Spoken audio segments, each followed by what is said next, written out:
So hey guys, welcome back. This is Anmol Shukla and a very warm welcome to my YouTube channel History with me. Total revenue, marginal revenue और average revenue के concept के ऊपर हम समझेंगे कि क्या होते हैं इन तीनों के फॉर्मूलेज क्या क्या हैं, क्योंकि न्यूमेरिकल भी के लिए भी इंपॉर्टेंट और एक बेसिक अंडरस्टैंडिंग भी इनकी होनी चाहिए. बट आगे बढ़ने से पहले if you new to the channel subscribe and hit the bell icon to get the daily updates and notifications. Let's understand total revenue first. Total revenue यानी कि टोटल रेवेन्यू यानी कि टोटल अमाउंट ऑफ मनी, यानी कि कोई भी company जब certain units of commodity या गुड्स या प्रोडक्ट जो भी वो जिससे भी वो डील कर रही है उनको सेल करती है, तो उनको जितना अमाउंट एज अ रेवेन्यू मिलता है that's gonna be your total revenue. नहीं समझी?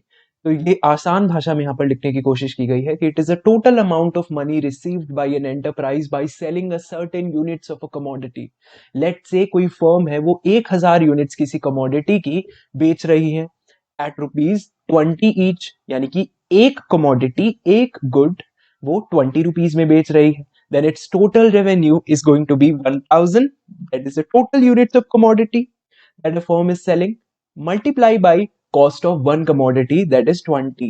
So 1000 into 20, 20,000 rupees is going to be the total revenue, that is TR of that particular firm. So I hope you got an idea कि total revenue is nothing but the total amount of money which is received by a firm by selling a certain units of commodity.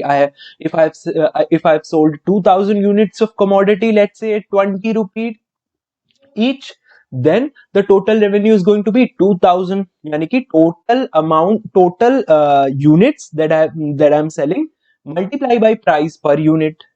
So total revenue is nothing but total amount of money which is received by a firm or enterprise by selling a certain units of commodity. So the simple formula for total revenue is price per unit multiplied by total number of units sold. So if you have sold, here in this example, if you have sold 1000 units, so total number of units sold is 1000 and price per unit is given to you 20 rupees each. So one commodity you are selling at 20 rupees.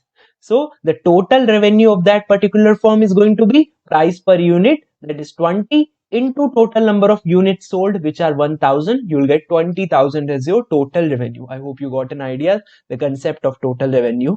इतना ही simple है. Let's understand the second thing, that is average revenue. Now what exactly is this average revenue? It is the revenue per unit of the commodity sold. Per unit of the commodity sold करने पर जो revenue receive होता है firm को, that is average revenue. So from a product if you are selling that, per unit of that particular product if you are selling, whatever revenue you are getting is your average revenue. Let's understand this by an example first. Let's suppose कोई company है वो total revenue उसका 20,000 rupees है. Total revenue कैसे निकाला जाता है? By multiplying total number of units which are sold multiply by price of one commodity. So total revenue जो भी है उस कंपनी का, that's here in this case it is 20,000. So an enterprise earns total revenue of 20,000 by the sale of 100 units of goods. यहाँ पर D होना चाहिए.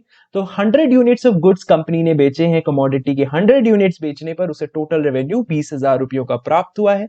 तो एवरेज रेवेन्यू क्या होगा? Definitely 200. That is you have divided 20,000 by 100. That is average revenue निकालने के लिए जो भी आपका टोटल रेवेन्यू कंपनी का उसको डिवाइड कर दोगे आप नंबर ऑफ यूनिट सोल्ड से, you will get the average revenue. That is revenue पर unit of the commodity sold, की एक यूनिट में आपको कितना रेवेन्यू मिल रहा है. So definitely total number of units जो भी है जो भी आपने सोल्ड किए हैं, दैट इज आपने 20,000 टोटल यूनिट्स सोल्ड की हैं. टोटल रेवेन्यू जो है कहीं ना कहीं अपॉन जब उसको डिवाइड कर देंगे नंबर ऑफ यूनिट सोल्ड से, तो आपका निकल आएगा कि भाई एक यूनिट से आपको कितना रेवेन्यू मिला. माफ कीजिएगा मैंने टोटल यूनिट्स बोल दिया था. टोटल यूनिट्स जो आपने सोल्ड किए उनसे मिलने वाला revenue, that is total revenue divided by the number of unit sold will give you the average revenue. I hope you got an idea. अगला है marginal revenue. It refers to addition to total revenue by selling one more unit of a commodity. Total revenue में addition जब हम एक more unit commodity की sell कर दें, so one more unit of commodity sell करने पर जो एडिशन होता है टोटल रेवेन्यू में रेवेन्यू का, that's your marginal revenue. Once again I am repeating, total revenue में जो एडिशन होगा रेवेन्यू का जब हम कमोडिटी में कमोडिटी की एक और यूनिट सेल कर दें, that's gonna be your marginal revenue. Total revenue हमारा था, ठीक है, था, बट अब हमने क्या किया, जो भी हम प्रोडक्ट में डील कर रहे हैं उसकी हमने एक यूनिट और सेल की, तो उससे जो हमें रेवेन्यू मिला वो एड अप होगा टोटल रेवेन्यू में, that's gonna be your marginal revenue. So it refers to addition to total revenue by selling one more unit of commodity. We can say it is the change in total revenue resulting from the sale of one more unit of commodity. तो हम कह सकते हैं definitely कि एक, पहले हम जितनी कमोडिटी बेच रहे थे अब उससे एक यूनिट ज्यादा कमोडिटी हम बेच रहे हैं, तो उससे टोटल रेवेन्यू में जो भी फर्क आया, that's gonna be your marginal revenue. That's why marginal revenue is the change in total revenue divided by the change in divided by the change in quantity, or we can say by selling one more unit of a commodity. So it's the change in total revenue resulting from the sale of one more unit of commodity. I hope you got an idea और आपको समझ में आया होगा। Next video जिसमें हम बात करेंगे एक बहुत इंपॉर्टेंट कंसेप्ट की, that is pricing methods. So we'll see you in the next video. Take care.